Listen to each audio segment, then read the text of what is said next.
Bonjour à vous, bienvenue chers auditeurs et explorateurs de l'âme dans cette toute nouvelle rencontre vibrante et inspirante d'Évoluons avec l'âme des célébrités. Je suis Julie Leblanc, médium multidisciplinaire, et c'est un plaisir aujourd'hui de vous accueillir car nous plongerons au cœur de la lumière intérieure d'une icône hollywoodienne, Tom Cruise. Acteur de légende, âme singulière, nous nous connecterons à ce qui dépasse l'image publique pour explorer l'ensemble invisible, mais bien présente chez cet homme. Aujourd'hui, c'est une émission toute spéciale puisque je suis seule derrière le micro pour vous offrir cette quatrième exploration en solo sur un total de 115 émissions. Et oui, j'ai choisi d'évoluer dans ma façon de vous présenter le contenu. Je débuterai par mon segment médium, puis je ferai une pause pour préparer les précieuses informations de notre recherchiste Lynn Gagné. Ce nouveau rythme permettra une fluidité plus intuitive parce qu'ensemble, on grandit à chaque occasion. Merci pour votre présence fidèle, si c'est le cas, car votre curiosité est toujours en éveil et l'amour que vous portez à ce projet, nous l'apprécions. Soyez bénis. N'oubliez pas d'aimer notre page Facebook d'émission Évoluons avec l'âme des célébrités. Puis, qui sait, de partager nos émissions sur vos réseaux sociaux. Merci pour ceux qui le font. Abonnez-vous également à notre chaîne YouTube Émission Évoluons avec l'âme des célébrités. Puis je précise également que les trames sonores sont disponibles dans la description YouTube de l'émission à écouter soit avant, pendant ou après votre moment sacré d'écoute. Et surtout, rappelez-vous, toutes les émissions depuis les 3 saisons sont disponibles gratuitement sur notre chaîne YouTube, évidemment. Explorez les âmes de vos vedettes préférées quand bon vous semble. Et ensemble, on évolue avec le cœur grand ouvert. Et pour ceux qui commencent les vacances de la construction, ben, profitez-en. On vous souhaite un beau 2 semaines magnifiques pour vous permettre de vous reposer déjà, de prendre soin de vous, de vos êtres aimés qui vous accompagnent, ainsi que de votre famille ou de vos amis. Je ne sais pas comment vous partagez vos vacances. Moi, personnellement, j'en ai pas. J'en prends pas. Je continue et il n'y aura pas de pause dans l'émission. Nous continuons à vous en fournir une par semaine grâce au magnifique concours des bénévoles qui accompagnent ce projet. Alors voilà, si on commence par les retours. Les retours sont conçus à partir des émissions antérieures, c'est-à-dire des âmes que nous avons reçues. Il arrive parfois qu'après, il y a une continuation de nos échanges. Et puis, je voulais revenir sur la semaine passée, notre émission spéciale de la France, où nous avons partagé avec Jean Reynaud une belle lecture d'âme particulière. Et puis, je voulais revenir sur la thématique de la générosité. En fait, ça a été très particulier l'échange d'âmes que nous avons eu ensemble après l'émission. OK? Si je remets en contexte, lors de l'émission, je le voyais au Louvre avec le roi et il habitait, mais il y avait des fonctions, OK, à partir de la haute société. Et puis, j'avais trouvé ça particulier parce qu'il était au Louvre, mais il m'a montré un ensemble qu'il portait, mais l'ensemble ne fitait pas avec l'époque. Alors, j'ai trouvé ça très particulier de le voir au Louvre avec un ensemble Bourgogne tissé avec des fils d'or et une armure en dessous. Alors, à partir de ce moment-là, moi, j'ai livré ce que j'ai vu pendant l'émission, mais je ne l'ai pas compris. Alors, j'ai dû investiguer.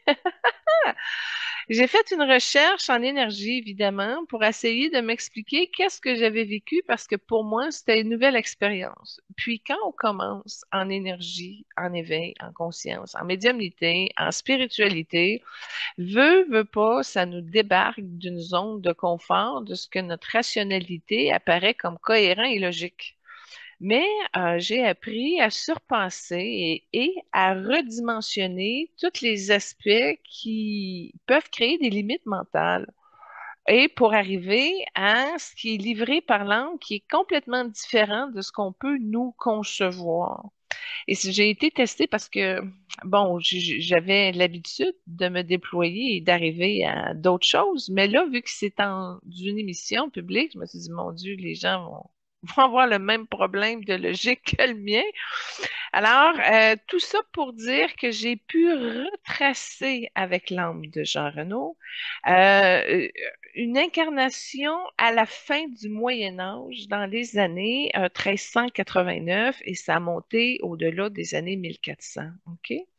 Alors, le velours Bourgogne de son habit représentait la richesse et le pouvoir. Son fil d'or, c'était aussi prestigieux dans le sens que c'était offert aux membres de la cour. Et son armure en arrière était un haut rang. Donc, c'est une période qui appartenait à la Bourgogne médiévale. Et puis, il y avait une puissance militaire dans les fonctions et dans les énergies de Jean Renaud. Et puis, c'était couplé au raffinement esthétique. Alors, j'ai comme compris que grâce à cette incarnation, il a pu avoir les fonctions et les qualificatifs dans son âme pour pouvoir avoir accès à son rôle dans la cour dans ce temps-là. Alors, j'ai pu, parce que là, il était déguisé dans une mauvaise époque pendant qu'il était au Louvre, mais si j'ai dégagé un peu l'aspect de cette incarnation-là qu'il a eu besoin de faire et de vivre pour avoir un poste de gouverneur de province dans la cour de ce monarque. Alors, il avait comme fonction de diriger les troupes de garnison. Il y avait aussi une fonction au niveau de la sécurité publique et de la sécurité royale. Puis, quelquefois, à l'occasion, il assistait les juges selon les causes qu'il avait. Donc, c'était comme un vice-roi local qui garantissait finalement un niveau de présence assez prestigieuse.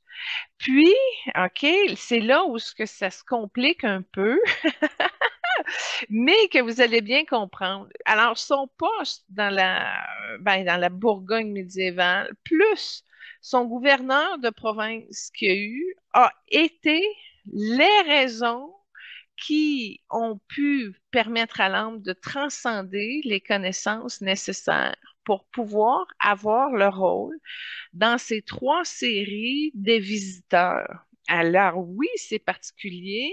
C'est comme si finalement les gens du casting ont reconnu l'âme et la noblesse et l'expérience de Jean Renaud pour lui attitrer justement le rôle du comte de Montmirail.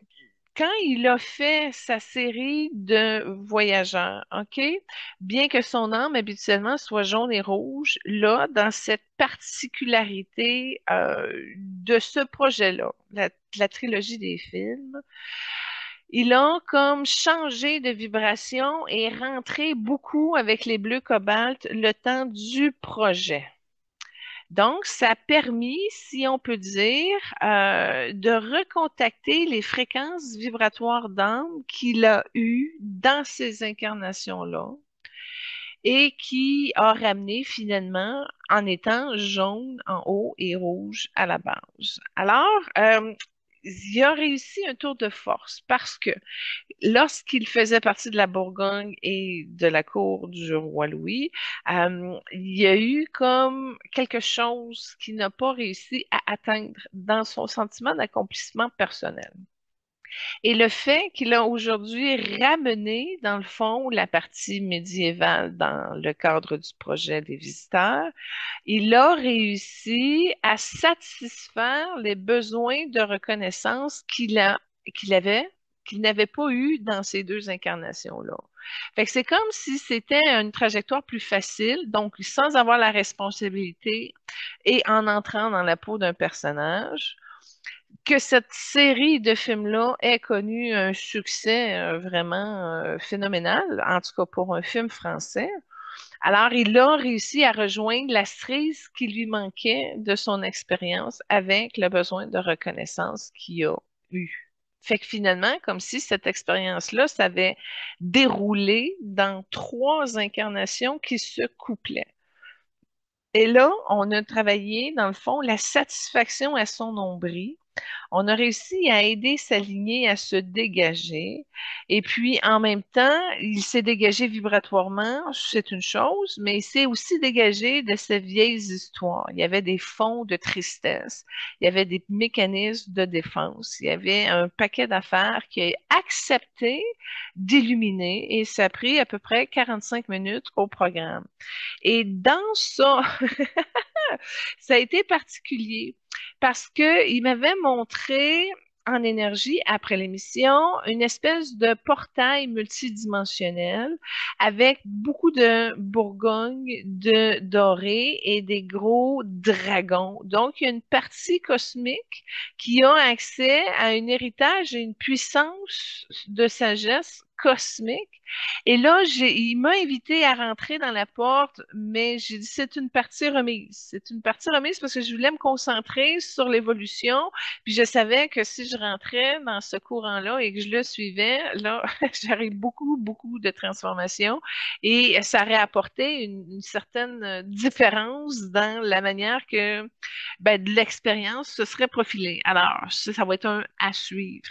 Je suis revenue aussi parce que, comme je vous dis, je concentrais sur ce que je n'avais pas compris. Il m'avait montré qu'il était aussi, si je vous rappelle un petit peu la lecture d'âme que j'avais faite auprès de lui, qu'à un moment donné, il y avait comme une troupe à lui qui avait environ 10 000 soldats, mais ça s'était même comme multiplié, décatuplé rapidement. Je dis, mon Dieu.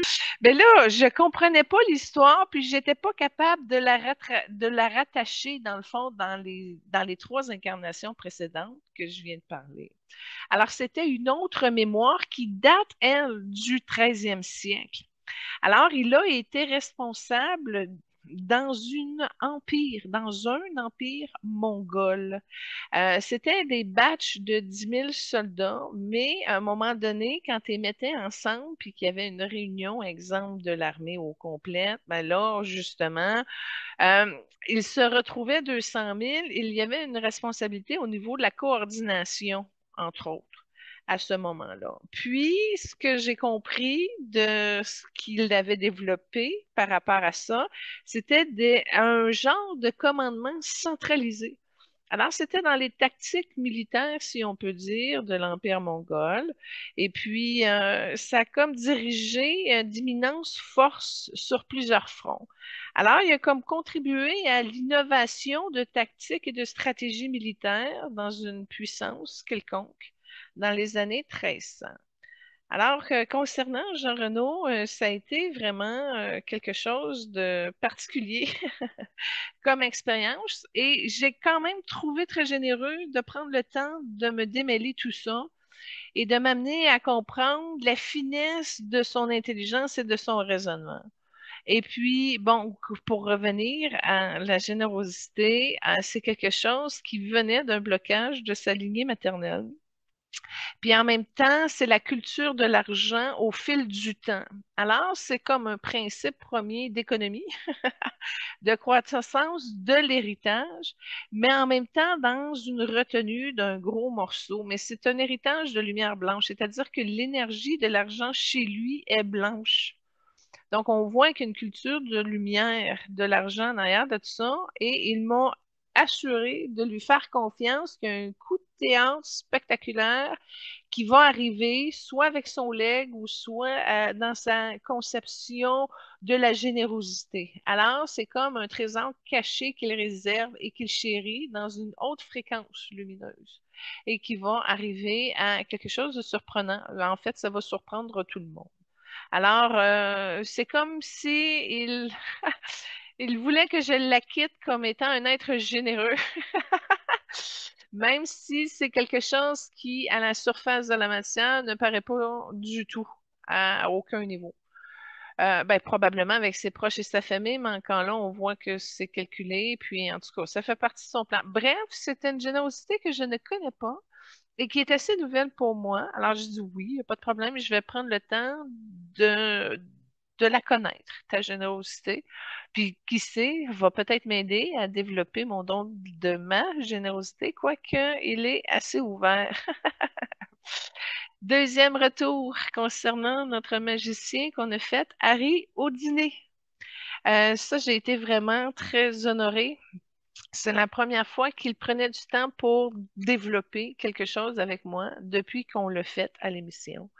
Et donc, ça a été comme ma première leçon d'illusionniste.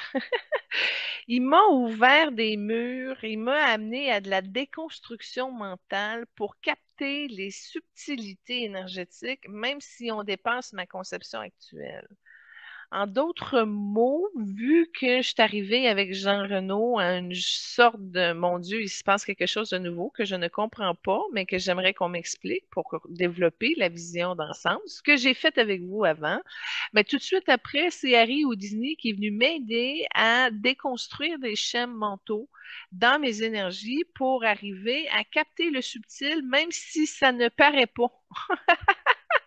J'avais ce talent-là, c'est juste qu'il me l'a amené à trois autres niveaux supérieurs. En tout cas, ça a rafraîchi beaucoup l'analytique, ça a ouvert, ça l'a élargi au-delà de l'horizon de ce qu'on connaît dans la vie. Puis, cette déconstruction de vieux schémas mentaux se fait, selon lui, très facilement. Donc, il m'a montré en le changeant chez moi. Et tout de suite après, on faisait le test pour expérimenter le résultat de cette nouvelle découverte aux réussites ou même placement énergétique des éléments qu'on compose, même si on ne les voit pas. Donc, ça rebrassait l'énergie de bien des histoires. J'ai vu aussi que ça, il y avait une amélioration des possibilités à venir. Donc, ça crée vraiment de l'espace dans le champ vibratoire. Puis, ça vibre plus la conscience du miracle. Alors ça, c'est très intéressant aussi parce que le miracle a de nombreuses possibilités et comment qu'on détache des éléments ou qu'on les rechange, ben ça change également la structure du corps mental. Puis aussi, on a accès à vider toutes les vieilles limites aux croyances, aux résistances qui nous empêchent de nous ouvrir, à aller chercher la subtilité des énergies, mais également aussi au niveau de la compréhension. Donc oui, elle s'émerveille, oui, elle comprend les subtilités. Et puis, j'ai eu mon cours dans les énergies orangées. Houdini me l'a transmis dans l'orangé. Donc, je me suis laissée surprendre par d'autres potentialités créatives. Ça a rentré aussi des nouvelles choses que je connais et que je connais encore plus profondément. Il y a un développement aussi qui s'est fait dans la culture de l'achemination du renseignement ou de l'information, mais dans d'autres finalités qu'analytiques. Ça donnait aussi une ouverture sur les connaissances avec un puissant renouveau. Donc, la précision du ressenti a été faite. L'élévation, si on peut dire, c'est de la candeur, de la grandeur, mais en tout cas, j'ai marqué candeur. Je sais même pas si c'est un mot qui existe. Puis en même temps, on a eu à préparer, à faire face à ce que nous ne voyons pas, ne comprenons pas non plus. Alors, il a complètement déboîté vers le haut, plein d'espace, et puis ça m'a permis de revenir dans une certaine conception de l'alchimie enseignée par Houdini. Donc, c'est de revenir à l'espace libre où on est amoureux.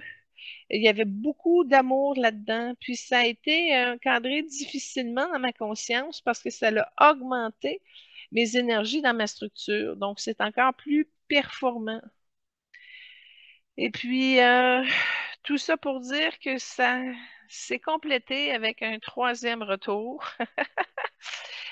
Je vais vous le présenter simplement. Dans la vie, ma conception créatrice fait en sorte que j'ai l'inspiration divine et je l'amène tout de suite dans un projet réalisé dans la matière. Exemple, bon, j'ai écrit une lettre à LeBron James avec un but particulier que j'ai envoyé à sa fondation. J'ai envoyé une lettre particulière à Patrick Roy. Et j'ai fait la même chose avec Shaquille O'Neal. C'est pas les mêmes lettres, OK? C'est trois mandats différents. Puis encore là, au niveau des problématiques qu'on peut avoir dans une incarnation, ben, quand on les cible, puis on les voit, mais qu'il n'y a pas nécessairement de solution qui est préparée et accessible dans le moment présent, ben, il y a quand même un travail de semence qui se fait par l'éveil et la conscience pour arriver à illuminer suffisamment la thématique pour que la solution en énergie arrive à nous et résout les situations sans issue. Donc, j'ai un travail qui est assez à jour dans ma création, sachant très bien ce que j'enligne et ce que je souhaite créer. Mais à un moment donné, les graines sont semées. On a beau mettre du soleil et de l'eau et des vitamines, et en tout cas, tout l'amour et l'attention sur chacun de nos projets de vie. Ben, ça prend du temps. Ça prend du temps, puis on aime ça, en tout cas dans ma personnalité, avoir des solutions rapides, efficaces, plus rapidement. Alors, ça arrive très souvent que j'ai la conscience que j'ai besoin d'un miracle dans ma vie afin que cela s'ouvre maintenant et réalise justement le progrès et l'ascension visée pour arriver à changer une situation. Alors, bon, avec toutes les transformations que j'ai eues avec Houdini, là, j'ai laissé un peu de temps passer, mais je suis arrivée comme à un point neutre. Et moi, les points neutres, j'aime pas trop ça. C'est très bon, c'est très favorable, mais j'ai vraiment l'impression qu'il se passe rien quand j'ai un point neutre. En d'autres mots, j'ai fait tout ce que j'avais à faire. Je continue à m'ouvrir et à être à jour, mais j'ai vraiment hâte que ça se place et que le miracle se produise. Alors, en attendant, ben, je demande par le biais de la prière, de la gratitude, et là, j'activais justement que j'avais besoin de miracles, justement, pour décoller du point neutre, du point zéro, puis arriver à la réalisation du premier miracle. Et là, pendant que je me recueillais dans mon cœur, dans mon âme, pour activer et stimuler et propulser ma demande de miracle, Frère André a tout de suite fusionné avec moi. Je l'ai vu prier avec moi, justement, dans l'activation du miracle.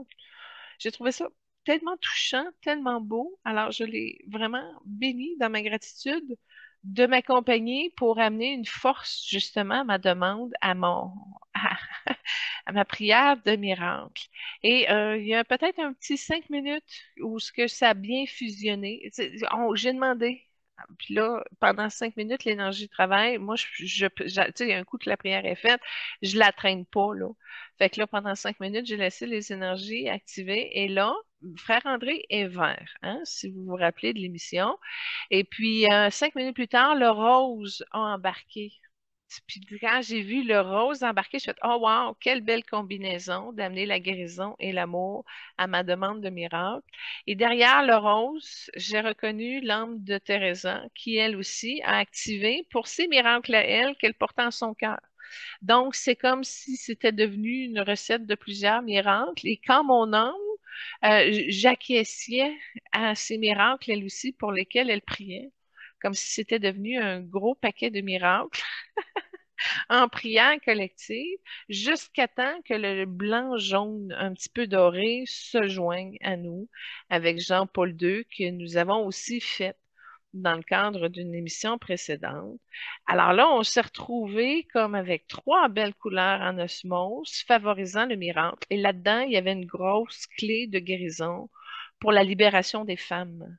Et ça, c'est très important parce que finalement, en partant par la demande de miracle, ça s'est concentré sur une partie du peuple qui est en difficulté vibratoire à cause de l'oppression masculine, à cause de plusieurs situations que nous n'allons pas rentrer dedans aujourd'hui, mais tout ça pour dire qu'on s'est retrouvé un million d'âmes très lumineuses et très éclairées, justement, à ce qu'il puisse y avoir une concentration d'évolution et de dissolution karmique au niveau familial, entre autres, pour les femmes. Alors, ça a été véritable. Ça a été un super beau retour que je suis contente de faire avec vous aujourd'hui. Et puis, tout ça pour dire que faites de votre mieux, semez tout ce qui est nécessaire pour la construction de votre bonheur. Et puis, tout simplement, dépêchez-vous à le manifester pour que cela se réalise. Donc, si vous avez fait votre bout de chemin pleinement, c'est évident que l'univers va bouger. Et même si nous ne savons pas comment cela va se placer, parce qu'il est possible que les semences que nous faisons ne donnent rien dans une dimension physique palpable, mais ça peut arriver que ces semences-là, en conscience, fructifient au fil du temps de l'âme. Il n'y a pas de temps dans l'âme, je suis bien d'accord avec vous, mais c'est pas parce que vous faites une semence aujourd'hui de quelque chose qu'il n'y aura jamais de répercussions et de fruits de votre semence, peu importe quand elle reviendra. C'est pas nécessairement quelque chose qui se contrôle de sa nature humaine, mais que oui, au bout du compte, ça va arriver, même si c'est dans 3 incarnations suivantes, c'est pas grave. Il faut se détacher de l'attente qu'on voudrait arriver à contrôler sur comment que les autres, on voudrait qu'ils agissent auprès de nous. Ça marche pas comme ça, il y a de l'illusion là-dedans. Et là, c'est avec Houdini que je conclus les retours. Il nous projette une poudre orangée, vraiment, pour nous aider à chimiser le concept de qu'est-ce qu'on peut bouger maintenant et qui aura une répercussion en croissance au fil du temps, le temps étant un mot universel et multidimensionnel et invariable, mais surtout sans condition. Alors, commençons avec la première trame sonore pour Tom Cruise. Elle n'est pas longue. C'est un segment de 47 secondes et c'est probablement la partie la plus inspirante que son don du chant nous a amené. Ça vient du film de Jerry Maguire et c'est Free, Free Falling. Vous allez voir, ça reste. Mais ça fait du bien, je trouve qu'il se défoule là-dedans, puis qu'il y a une certaine forme d'inspiration qui peut très bien, nous aussi, nous amener à nous libérer là-dessus. Alors voilà, respirez profondément, chers auditeurs. On ralentit, on s'ancre et on ouvre l'espace sacré de cette connexion. Quel est l'état de réceptivité où l'âme de Tom Cruise pourra se présenter à moi, au-delà des apparences et de ses films à succès, là où réside son essence profonde? Je vous invite à rester ouvert, à ressentir plutôt qu'analyser. Il se peut que certaines choses résonnent en vous et que vous perceviez des émotions, des images, des mots. Recevez-les sans jugement, car vous êtes dans un espace de croissance, de conscience et d'amour. Et n'oubliez pas que tout cela se vit ensemble. Vous êtes des co-créateurs de cette expérience. Alors, merci d'écouter, merci d'être là, merci de ressentir, mais surtout, merci de votre conscience. Tom Cruise a une âme singulière, comme je vous l'expliquais tantôt. Il est particulier. Déjà là, quand on le voit en énergie, on voit une grosse boule de lumière. C'est même pas une boule, c'est comme un éclat de lumière qui prend beaucoup de place dans sa cage thoracique. On voit qu'il y a une puissance de blanc, de jaune qui est très forte dans sa cage thoracique. Mais c'est pas nécessairement son angle direct, car au-delà, quand on regarde un petit peu en arrière de cet éclat de lumière qui éblouit, hein, c'est quand tu vois ça, tu dis, wow, on a de la misère à voir qu'est-ce qu'il y a en arrière. Et ce qu'il y a en arrière, c'est très simple. C'est un gros courant de vert émeraude entouré de bleu indigo. Alors, il a la particularité unique. C'est la première fois qu'on fait un vert bleu indigo avec une éblouissante cage thoracique. Et puis, au niveau de son positionnement par rapport à la Terre, c'est une âme qui est très haute. Je la vois autour de lui, c'est que de l'univers. Donc, c'est pas quelqu'un qui est bien enraciné avec la terre, ou du moins en harmonie avec elle. C'est comme il se tient haut, il se tient loin. Alors, il y a un espace, probablement, qui vient de ce côté rêveur qu'il porte depuis qu'il est tout petit garçon. Et tout petit garçon, je l'ai vu aller très très vite en vélo, pas de casque évidemment à cette époque-là. Mais il y avait vraiment déjà un plaisir à la vitesse, il y avait déjà un plaisir à aller plus vite ou à jouer de la vitesse. En tout cas, on voit que son don de la vitesse est rentré très, très rapidement dans son incarnation. Qui est dépareillé un peu, c'est-à-dire que qui est différent aussi des autres. Je regarde sa relation au niveau du deuxième chakra dans ses énergies, aussi par rapport au positionnement avec les femmes. Et son deuxième chakra n'est pas orangé tel qu'il aurait pu être. On voit qu'il y a un petit tuyau qui descend de sa cage thoracique jusque dans la zone du deuxième chakra et où il y a une boule blanche, comme si la lumière descendait de sa cage thoracique pour se joindre au niveau du deuxième chakra. On voit qu'il est très très proche de sa mère, mais que c'est pas dans l'énergie orangée que ça s'est profilé. Donc, quand je vous disais qu'il y avait une nature cosmique, OK, on le voit aussi que ça a descendu dans son deuxième chakra, donc sa création est touchée par ça et sa relation avec les femmes aussi. Donc, il y a quelque chose, dépareillé, je reviens à ce mot-là. Ça lui a permis d'aller chercher Nicole Kidman, ça on le voit, parce qu'il y avait vraiment quelque chose hors du temps qu'il offrait. Et c'est dans l'imperceptibilité, là, je le conçois. Ce que je peux vous dire, c'est qu'il a une grosse déception au niveau du chakra du cœur en lien avec la conception de soi. C'est quelqu'un qui s'est toujours remis en question, même au niveau de sa parole.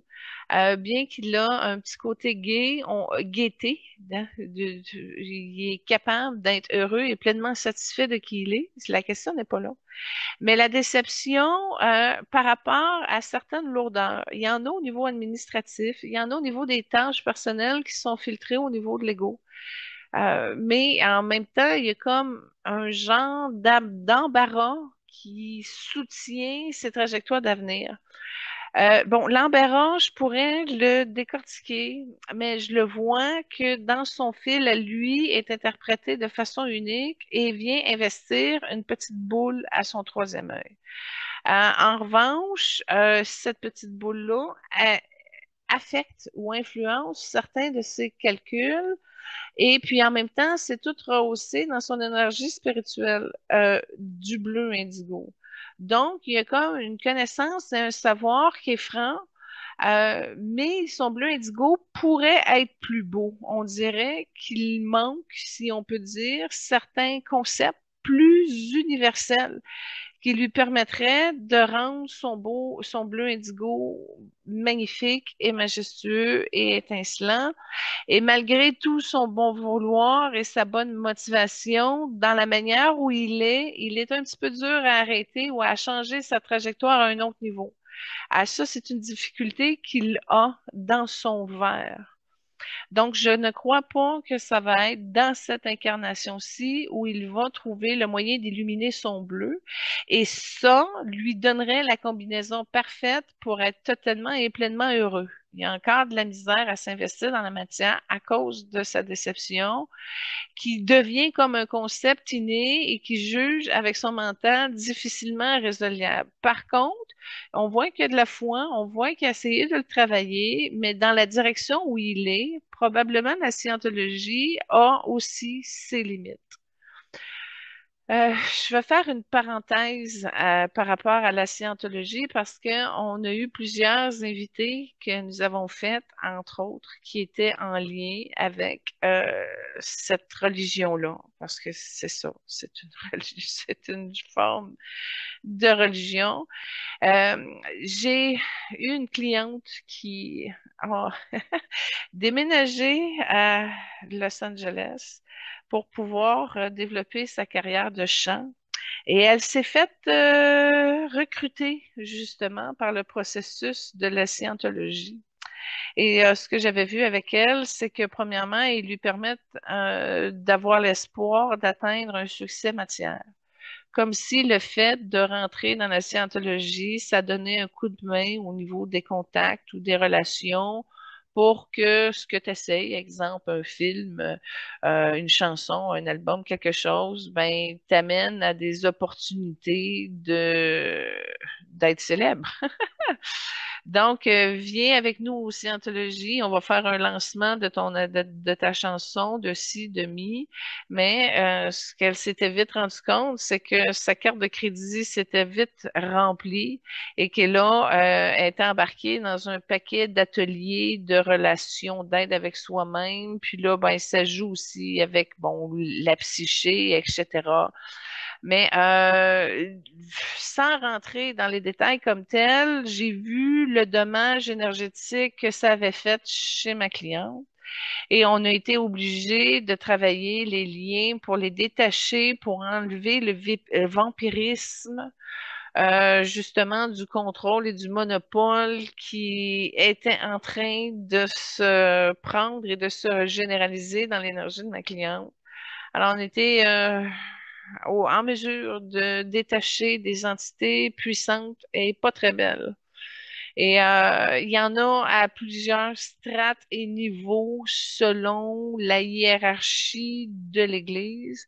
Et c'est là que j'ai pu voir que c'était pas nécessairement quelque chose de favorable chez une âme de rentrer dans ce processus-là qui était tenté de pouvoir, de contrôle et de soif de l'argent. N'est pas branché sur la lumière, sur le respect de ce qui en est, ni sur les lois de l'unité. Alors, ça a été très difficile. Finalement, elle a réussi avec de nombreuses démarches à se sortir de tout ça, se sortir des cours, se faire rembourser sa carte de crédit. Ça a été aussi un petit peu compliqué comme démarche. Et puis, bon, voilà, tout ça pour dire que j'ai pu mesurer un petit peu les dégâts que cela pouvait aller sur un champ énergétique. Alors, je voulais juste vous exprimer cette parenthèse-là pour vous dire que, bon, on le savait tout. Il y a une partie de lui qui a été lessivée, qui a cédé son pouvoir. Mais de notre côté, la seule répercussion qu'il y en a chez Tom Cruise, c'est son bleu indigo qui manque de raffinement, de lumière, d'unité. Bon. Fait qu'en tout cas, il s'en est pas trop mal sorti. Maintenant, la question qu'on s'est toutes posée, est-ce que c'est uniquement grâce aux scientologies qu'il a pu devenir un des meilleurs acteurs d'Hollywood, ou en tout cas très en vogue tout le temps, mais effectivement, oui, ils ont réussi à aider énormément sa carrière. Bon, alors, comme je vous avais expliqué au début, j'ai comme réussi à mélanger un petit peu l'attrait de ma préparation à partir des recherches de Lynn. Alors, ce qu'on peut dire, c'est que après avoir accueilli l'énergie subtile de son âme, nous allons maintenant plonger dans la richesse de son parcours terrestre. Tom Cruise, c'est bien sûr un acteur, mais il est plus que ça. Il est devenu une figure emblématique du cinéma mondial, un homme de conviction et un être en constante quête de déplacement. Euh, Tom Cruise est profondément engagé dans la spiritualité, comme on l'a dit à travers la scientologie, mais qui a été une voie qu'il considère comme essentielle à son équilibre et à sa croissance personnelle. Aujourd'hui, il vit à Clearwater, en Floride, tout près du siège familial de l'Église de la Scientologie. Il a reconstitué un foyer familial entouré de ses proches dans un environnement dédié à la purification de l'être et à l'expansion de ses sens. Pour lui, diriger, c'est servir. Une phrase qu'il a prononcée en recevant la plus haute distinction civile de la marine américaine pour ses contributions à travers le cinéma. Au niveau de ses plus grandes distinctions, il a reçu la Palme d'or d'honneur au film de Cannes en 2022, le FBI Fellowship en 2025, la plus haute distinction britannique du Film Institute pour sa contribution au cinéma britannique. Il a aussi été distingué pour un Public Service Award de la Marine américaine en 2024, ainsi que 3 Golden Globes pour ses rôles dans Born on the 4th of July, Jerry Maguire et Magnolia. Il a son étoile sur le Hollywood Walk of Fame depuis 86. Et dans ses plus grands succès et accomplissements, ben, il a marqué l'histoire du cinéma avec des rôles mythiques comme Top Gun en 86, Top Gun Maverick en 2022. Parenthèse, j'ai vraiment beaucoup aimé son dernier film de Top Gun et qui a rapporté plus de 1,4 milliard de dollars, d'où le pourquoi ils ont décidé d'en faire un troisième qui sortira bientôt. Et puis, il y a aussi toute sa saga de Mission Impossible, dont il est aussi le producteur et dans laquelle il réalise lui-même ses propres cascades. Alors, Rain Man, Jerry Maguire, Minority Report, Le Dernier Samouraï, Collatéral sont aussi des films qui ont façonné plusieurs générations. Mais je rajouterais ici Les Hommes d'honneur, qu'il a fait avec Jack Nicholson puis Demi Moore. Deux invités qui ont leur émission qu'on a fait dans les saisons précédentes, si ça vous dit d'aller voir. Mais il détient le record du plus gros cachet pour un film, c'est-à-dire Top Gun Maverick, et pour une série de films Mission Impossible. Il est aussi rentré dans le livre des records Guinness pour avoir effectué 16 sauts de parachute en flammes, une prouesse inédite pour un acteur. Ce qui le démarque, en fait, ce sont son engagement physique extrême dans ses rôles, effectivement. On voit qu'il y a une discipline de fer, qu'il a une superbe résilience et un charisme intemporel. Il vieillit pas. Et puis, il a eu quand même le don de réinventer le cinéma d'action tout en restant fidèle à des rôles plus profonds et plus émotionnels. C'est un homme admiré pour son professionnalisme et son audace, mais aussi controversé pour son implication dans la scientologie. Certains le décrivent comme intense, perfectionniste, dis-je, et difficile à cerner. Mais une chose de certaine, il ne laisse personne indifférent. Il est respecté par ses pairs, salué par les institutions et adoré par des millions de femmes dans le monde. Euh, bon, si je poursuis avec une deuxième trame sonore, ça vient du film Risky Business. Il danse en sous-vêtements dans son salon et il est très jeune. Bon, ça peut être une partie intéressante. En tout cas, je sais pas. Si je la referais celle-là aujourd'hui, je changerais le modèle de son slip. Amusez-vous avec ça. Bon, avant d'être une légende de cinéma, Tom Cruise était un homme aux origines riches et complexes, marqué par des liens familiaux discrets et une vie amoureuse passionnée. Sa famille, bon, son nom, premièrement, il s'appelle Thomas Cruise Maypotter, quatrième, le 3 juillet 1962 à Syracuse, dans l'État de New York. Il est le seul garçon d'une fratrie de 4 enfants. Sa mère, Mary-Lee Pfeiffer, était enseignante spécialisée et son père, Thomas Cruise Maypotter, troisième de génération, il était un ingénieur électricien. Mais ses parents se sont divorcés et Tom a été élevé principalement par sa mère, avec qui il a développé une très forte relation. Bon, ben voilà, ça se confirme ici. Il est le père de 3 enfants, Isabella et Connor, adoptés avec Nicole Kidman. Tous deux sont affiliés à la scientologie et vivent loin des projecteurs. Mais ce que je vois en énergie, c'est que il y a une belle relation avec ces 2 enfants-là. Comme si eux préféraient le père que la mère. Comme si on voit que la distance de Nicole Kidman est beaucoup plus loin. Comme si, dans le fond, Tom était très proche de ces 2 enfants-là.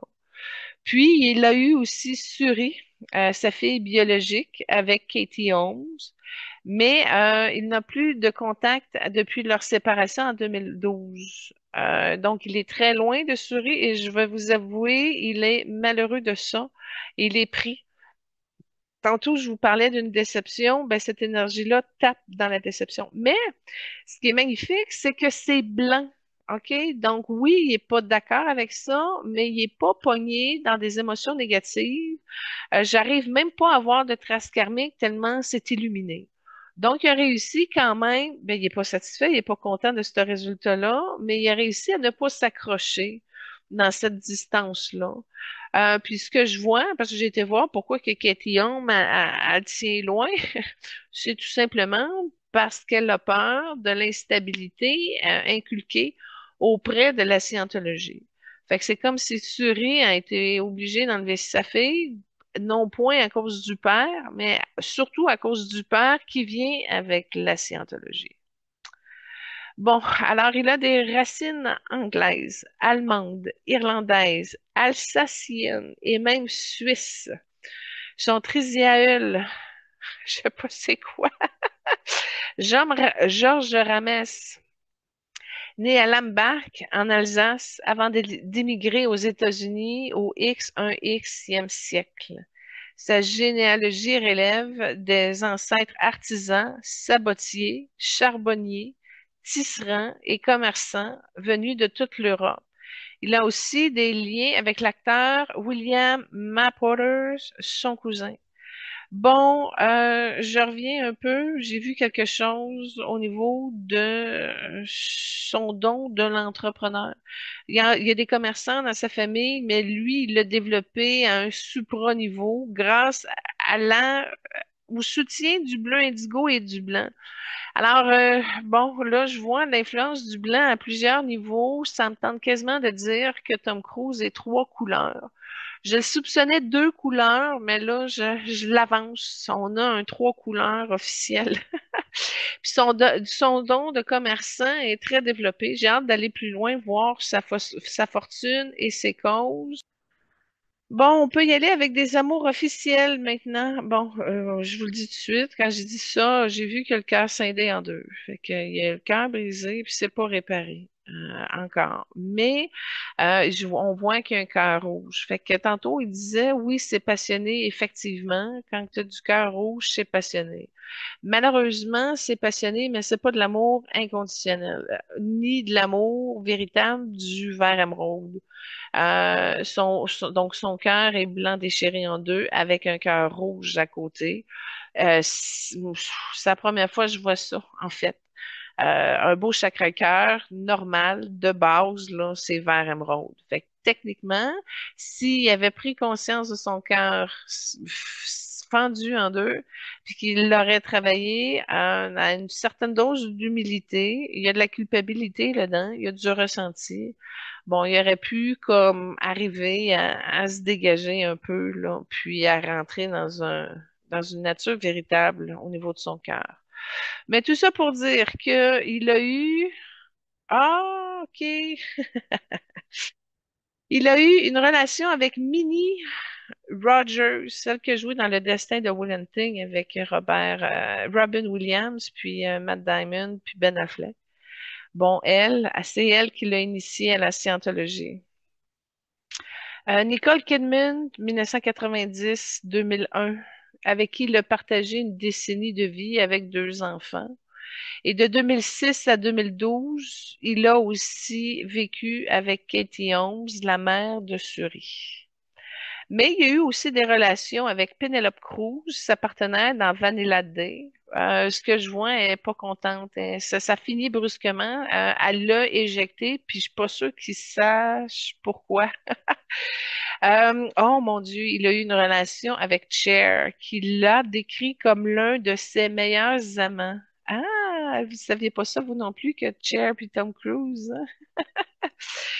Il y a eu par la suite Rebecca de Monret, Sofia Vergara et aussi Elsina Kariovra, une mannequin russe avec qui il semble vivre une romance sérieuse. Tom Cruise reste discret sur sa vie privée, mais ses relations sont souvent influencées par ses convictions spirituelles et son engagement à la scientologie.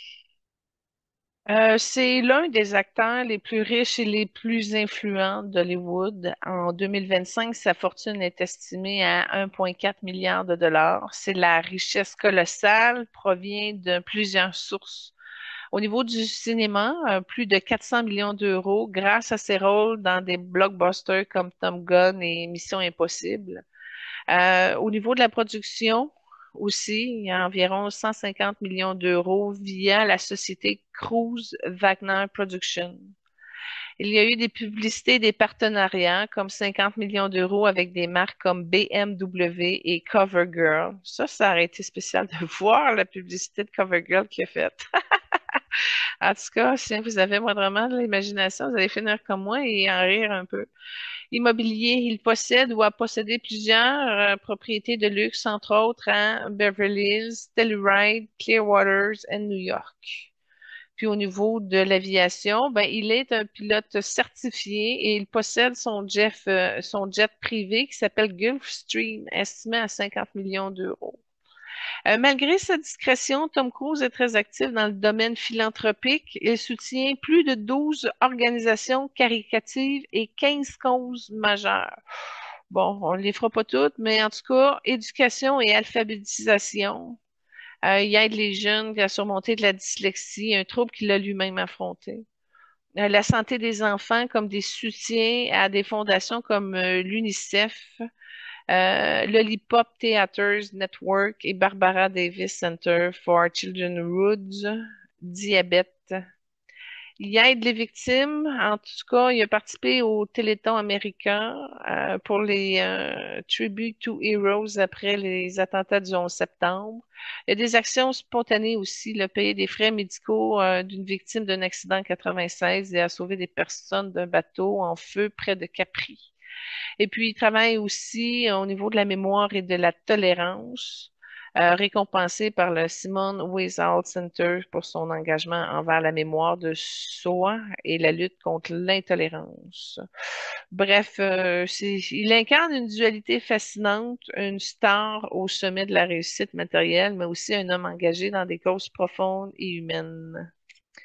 Poursuivons avec la troisième trame sonore. Ça vient de Lip Sync Battle. J'aime beaucoup LL Cool J, l'animateur de cette émission qui fait un excellent agent du NCIS. Bref, alors vous allez voir une prestation de lip sync de Tom Cruise sur la chanson Can't Feeling Me, Fave. Ouais. Donc, ça prend un moment avant que la chanson commence, mais vous pouvez avancer un peu. Alors, Tom Cruise a une carrière de plus de 40 ans aujourd'hui. Aussi, il mesure 5 pieds 7. Et puis, on voit qu'il y a une détermination sans faille, qui a un travail acharné et un instinct de producteur redoutable. Poursuivons maintenant avec une bénédiction pour l'âme de Tom Cruise. Ouais. Parce que bon, il est mystifié. Et puis, ben, je veux lui rendre grâce à partir de mon profond. Alors, tout simplement que l'âme de Tom Cruise soit honorée aujourd'hui dans sa pleine lumière, avec gratitude et reconnaissance profonde. Que l'univers le salue comme un être de passage porteur de feu, de mouvement, d'audace et de mystère. Que son essence, bien au-delà des projecteurs, soit vue et célébrée avec le regard du cœur, celui qui reconnaît l'humanité dans toutes ses nuances, ses luttes et ses élévations. Tom, toi qui as foulé les terres du succès, affronté les tempêtes médiatiques, aimé et perdu, guidé et appris, que ton âme soit bénie dans toutes ses incarnations et expériences. Que la part de toi qui ont soif de sens soit abreuvée par une source sacrée et que le fragment de douleur, de solitude, d'incompréhension trouve la paix et la réunification dans la grande toile de l'amour divin. Que ta quête spirituelle soit respectée comme un chemin unique et sincère. Que ta discipline, ta passion, ton engagement à repousser les limites du corps et de l'esprit soit venu comme une offrande à l'évolution humaine, celle qui ose aller plus loin, voler plus haut et ressentir plus intensément. Que ton âme soit entourée d'êtres bienveillants dans les mondes subtils, accompagnée dans sa croissance multidimensionnelle. Que ceux que tu as touchés, inspirés ou transformés puissent te renvoyer une onde d'amour et de reconnaissance. Que ton rôle de père, d'ami, d'amant, de frère, de créateur soit équilibré dans la mémoire vibratoire de la Terre. Nous invoquons pour toi la paix du cœur, la clarté de l'esprit et la force du pardon, celui qu'on donne et qu'on reçoit. Que tes actes héroïques, tes dons silencieux, tes gestes spontanés soient célébrés comme des extensions de ton âme en action. Que les critiques tombent sans blesser, que les louanges ne t'éloignent jamais de l'humilité sacrée. Puisses-tu, Tom Cruise, continuer de servir ce monde par ta présence, ton énergie unique, ta vision et ton amour, même s'il reste discret. Puisses-tu recevoir cette bénédiction comme une étoile posée sur ton front, une vibration douce qui dit tu es vu, tu es honoré, tu es aimé. Et que l'âme de tous ceux qui écoutent aujourd'hui soit également bénie à travers toi. Puisses-tu poursuivre ton chemin en harmonie avec les lois universelles, en étant chaque jour un peu plus conscient de l'impact que tu génères sur l'écran, dans les coulisses et dans les cœurs. Que les portes du discernement, de la transformation et de la sagesse te soient toujours ouvertes. Que tes gestes, visibles ou invisibles, soient inspirés l'authenticité et la justesse de l'âme. Et lorsque viendra le moment de te retirer de ta lumière extérieure, que tu puisses demeurer rayonnant à l'intérieur, nourri par les souvenirs que tu as semés. Que ta trajectoire soit reconnue comme celle d'un grand voyageur de l'âme et que tes incarnations futures portent le sceau de ta noblesse, de ta loyauté et de ton feu sacré. Que la paix t'accompagne dans chaque dimension, que l'amour guide ton essence et que ta lumière t'accueille à chaque étape de ton évolution infinie. Et je conclurai ma bénédiction en lui disant que la protection est un sujet très important pour lui. Il souffre d'une insécurité incroyable, comme une obsession à vouloir protéger les gens qu'il aime pour ne pas qu'ils souffrent à cause de lui et de sa popularité. Alors que tes enfants puissent recevoir une protection supplémentaire en énergie et en conscience, pour qu'ils puissent également trouver leur âme, leur chemin de vie et leur accomplissement personnel au-delà de ta lumière, et que toi, tu puisses également leur offrir un espace de liberté afin qu'ils puissent être qui ils sont. Et tout cela uni dans l'amour, le bonheur et la conception de la reconnaissance de qui tu es, qui voit grand et qui voit loin, dans la bonté des gens. Poursuivons avec la quatrième chanson. Oui, on a dépassé, j'en ai mis une de plus vu que la première durait 47 secondes et que la danse de scène aussi n'était pas longue. Alors, cela vient de Top Gun, I Lost That Loving Feeling, 1986. Et voilà, chers auditeurs, notre voyage intérieur touche à sa fin, mais l'élan du cœur, lui, continue. Aujourd'hui, nous avons honoré l'âme de Tom Cruise, exploré ses racines, ses amours, ses accomplissements, sa spiritualité et sa lumière unique. Merci d'avoir été là et de nous avoir accompagnés dans cette vibration profonde de cette célébration. Un immense merci à tous, à vous, chers fidèles auditeurs qui nous suivez semaine après semaine avec la curiosité et bienveillance. À notre équipe dévouée qui bénévolement œuvre pour faire rayonner cette émission, recherchistes, créateurs de contenu et tous ceux qui contribuent dans l'ombre, et à tous ceux qui partagent nos épisodes, qui aiment notre Facebook, qui s'abonnent à notre chaîne YouTube, vous êtes les piliers de cette aventure. Nous avons des opportunités à offrir si vous ressentez l'appel de contribuer à cette mission lumineuse. Il y a un poste d'animateur qui est disponible pour co-créer avec nous. Nous recherchons aussi un responsable des communications passionné par le rayonnement spirituel et une recherchiste pour enrichir nos contenus avec rigueur et intuition. La semaine prochaine, je serai accompagnée de l'animateur Benoît Ménard pour une émission doublement inspirante. Nous plongeons dans le regard de deux jambes m'en a dit dans le regard de l'âme de deux géants du basketball et de la conscience. Puis là, ça s'est fusionné, je m'excuse. Alors, nous allons recevoir Shaquille O'Neal, un franc-maçon engagé et homme de foi. ainsi que Magic Johnson, survivant du VIH et philanthrope guidé par sa spiritualité adventiste. Deux âmes puissantes aux deux parcours transformateurs. C'est une émission à ne pas manquer. Et n'oublie pas que les trames sonores sont disponibles sur la description de YouTube pour accompagner votre écoute. Et c'est avec gratitude et amour et foi qu'on se retrouve vendredi prochain, toujours à midi, pour continuer à évoluer avec l'âme des célébrités. Soyez bénis. Namasté.